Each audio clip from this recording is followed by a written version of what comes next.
Have you ever been gaslighted? I have, and didn't know what was happening to me. It started in my family growing up, probably because I was the scapegoat. As a result, for most of my life, I've experienced low self-esteem and self-worth, making me vulnerable to others, such as coworkers, bosses, and friends, to also gaslight me. Now, I want to raise awareness so you can recognize the signs and cope better. As a warning, this episode might be triggering. Also, as a disclaimer, this episode is for educational and entertainment purposes only. It is not intended as a substitute for the advice of a physician, professional coach, psychotherapist, or other qualified professional, diagnosis, or treatment. Got it? Awesome. So grab your favorite beverage, find a comfy spot, and let's dive into today's topic of gaslighting. This is Tips for Parenting Youngsters, where I'm dedicated to helping you grow so you can bring your best self to parenting and create better family relationships.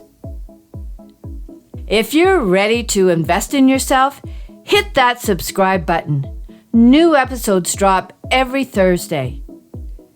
And if you're finding the podcast helpful, it would mean the world if you could take a moment to leave a review. It makes a real difference. Gaslighting comes from the 1938 play Gaslight by British playwright Patrick Hamilton. In the story, a husband manipulates his vulnerable wife into thinking she's losing her mind. He secretly dims the gaslights in their home, and when she notices and questions it, he insists that she's imagining it. This deceit makes her doubt her perceptions and reality.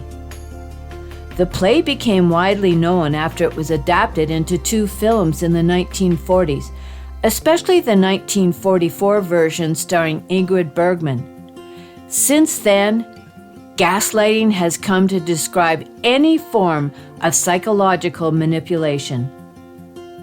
Psychological manipulation occurs when someone tries to control or influence how you think, feel, or act without you noticing. Gaslighters question events, behaviors, and words you say, and invalidate or deny your emotions. They do this to get what they want, even if it's not good for you. The manipulator uses tricks to make you feel confused, guilty, or unsure of yourself, so you go along with what they want. These manipulations are not one-time events, but happen numerous times within a relationship over a long period.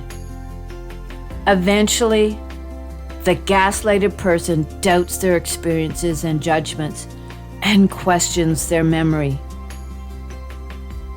In simpler terms, gaslighting is when someone chooses to control or have power over a person, which happens over an extended period. The strategies of abuse are deflection from their behaviors to yours, denial, withholding, the silent treatment, dismissing, lying, and questioning the victim's memory.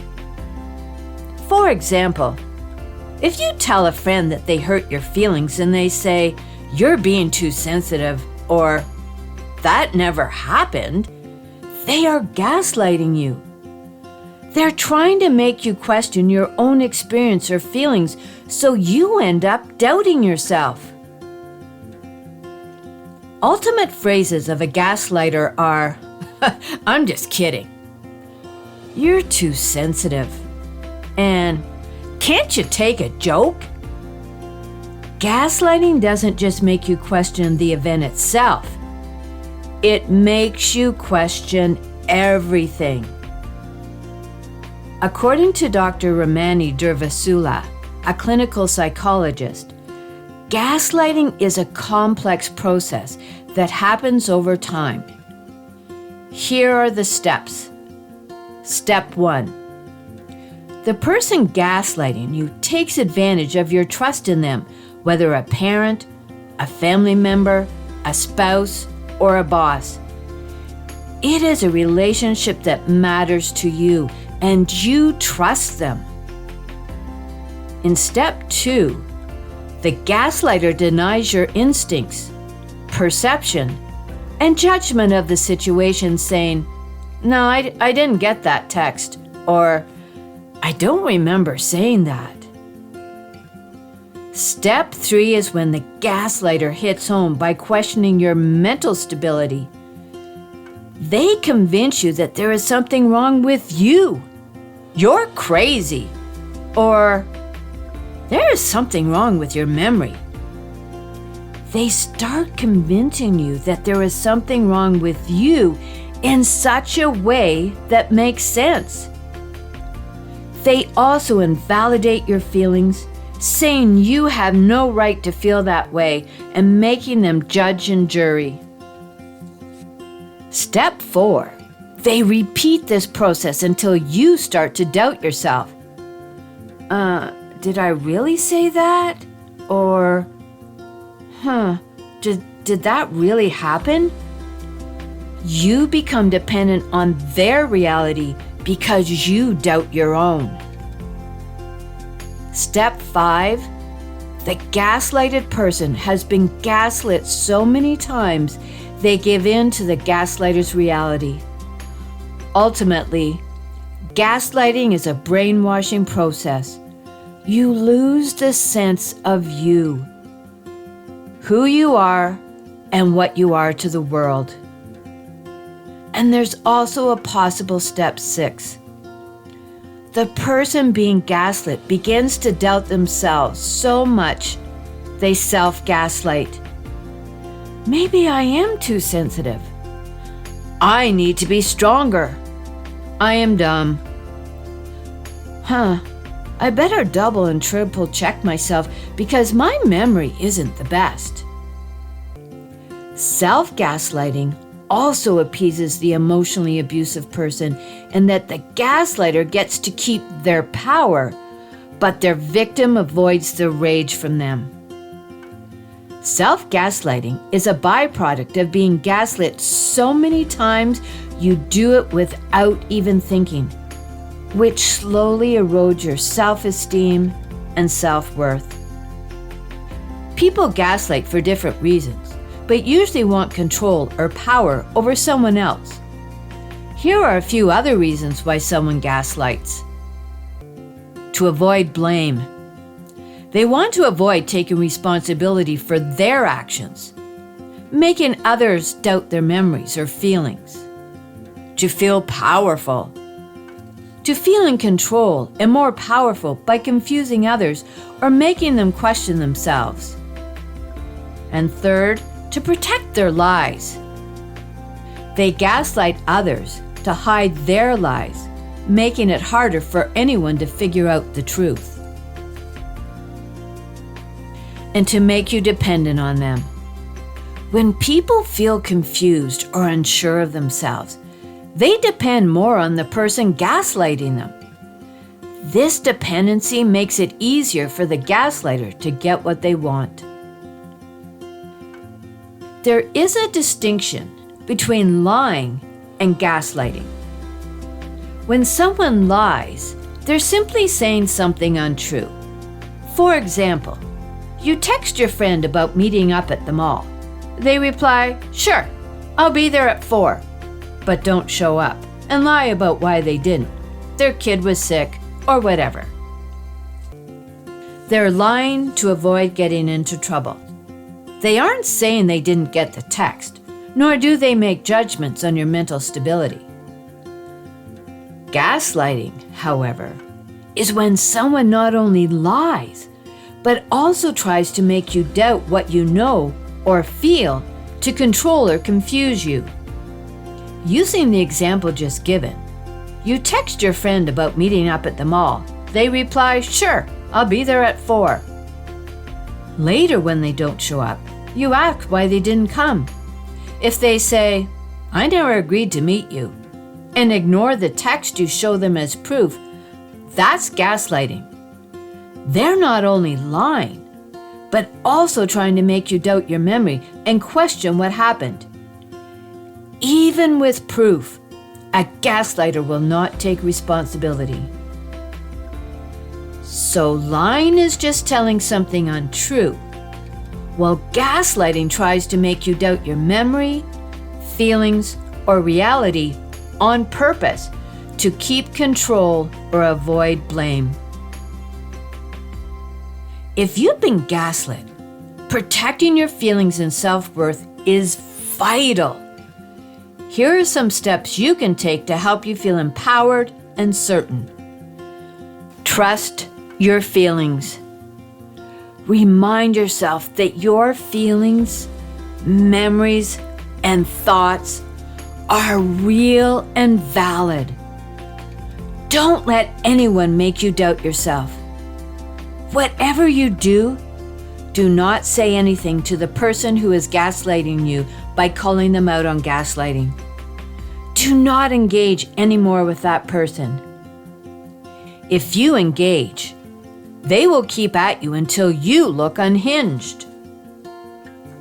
You can simply say, "We are having a different experience," and leave it at that.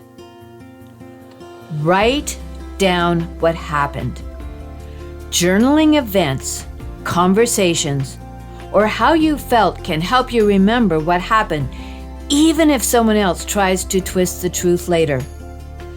Journaling what happens is extremely helpful in a work environment. Talk to people you trust. Share your experience with friends, family, or a teacher you trust. They can support you, help you feel understood, and confirm your reality. Take a step back. Distance yourself from the person gaslighting you. Spending time away from them can give you space to feel more in control and sure of yourself. And seek help if needed. If the gaslighting has affected your self-esteem or mental health, talking to a counselor or a therapist is essential. They can guide you on ways to feel confident and strong again. I am sharing with you today about gaslighting to bring awareness to this topic because it is becoming too prevalent in today's society. My hope is that with awareness, we can begin to stop the cycle of abuse. If you suspect you are a victim of gaslighting, do yourself a favor and learn more about the subject and/or find a counselor who is familiar with it. In conclusion, gaslighting involves one person attempting to gain control or power over another through repeated manipulative tactics over time. These abusive strategies can include shifting the focus from their actions to yours, outright denial, ignoring or refusing to communicate, such as through silent treatment, downplaying or minimizing your feelings, lying, and questioning your memory. These methods make the victim doubt their reality and feel less confident in their perceptions. Be aware of the signs and typical phrases they use to question your mental stability, such as, "I'm just kidding," or "Can't you take a joke?" When we have been gaslit, we feel it in our body, so pay attention. Most importantly, limit your engagement because the gaslighter wants a reaction from you to make you appear loony and mentally unstable. Remember, no one has the power to make you doubt your own reality. Trust in yourself, for that is where true freedom begins.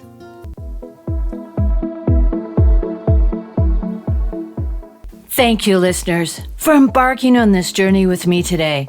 Your time and attention are precious, and I am genuinely grateful that you chose to spend them with the Tips for Parenting Youngsters podcast. Your support and engagement mean the world to me. Parenting is full of challenges, but remember, the most profound change starts within us. Be the role model your children look up to. They always watch and learn from us. Visit parentingyoungsters.com for a wealth of free practical resources. The website is designed to support you and your family in your everyday parenting challenges, from tips on self-discipline and positive affirmations to various other valuable topics. Also available at lessonsforlifewithgrandmakate.com are links to purchase my children's books. There is always time to rewrite your family story, break free from patterns that no longer serve you, and create a home filled with love, understanding, and unwavering support. I'm here to guide you every step of the way. As I conclude this episode, I must state that this podcast is designed solely for educational and entertainment purposes. While I bring my experience as a parent and grandparent, it's essential that you know I am not a licensed therapist. This podcast is not a substitute for professional advice from a physician, professional coach, psychotherapist, or other qualified professional. Got it? Awesome. Until next time, what is one thing you are grateful for?